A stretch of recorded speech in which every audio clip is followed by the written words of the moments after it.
Guillén, DJ Ro, seguimos desafiando a la naturaleza. Non-stop.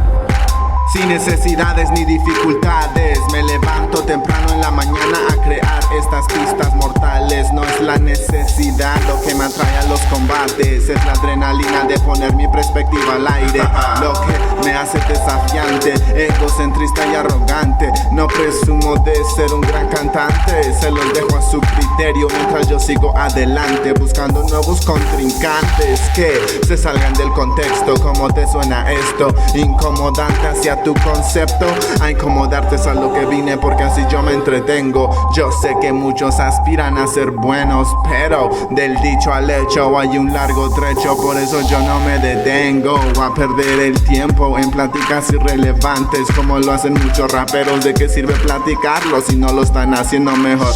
Calladito. Yo lo mejor se las creo. Aquí sigo haciendo rimas sin parar. Este es mi don, mi maldición, regalo para los demás. No me interesa llenar mi mente de lo comercial y sin parar. No miro atrás, hay que alcanzar motivos para respirar. Ser real, acá hay un socio para trabajar y sin temor de lo que tu lengua pueda sacar. Sin importar que te molesten, que te jodan los del estatal. Hace cuánto que hablo de esta música, hace cuánto que yo digo que esta es única. Lo principal es enseñar a los demás a repartir el pan. Mente libre, huevos puestos, nuestra espada hip hop llenando sus pulmones con humo solo de alquitrán. Entenderlos, eso es tiempo muerto. Si me piden cosas que no sirven, me ausento. Colaboración con sello eterno. Siente el averno por las letras en mi texto. Siniestro, hago lo que debo estar haciendo con el rock en el contexto.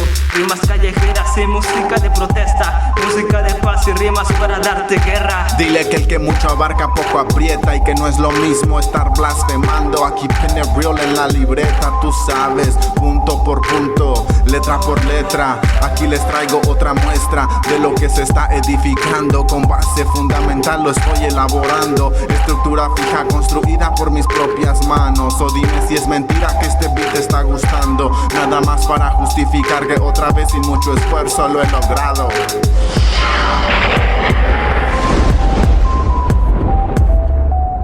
Desafiando a la naturaleza.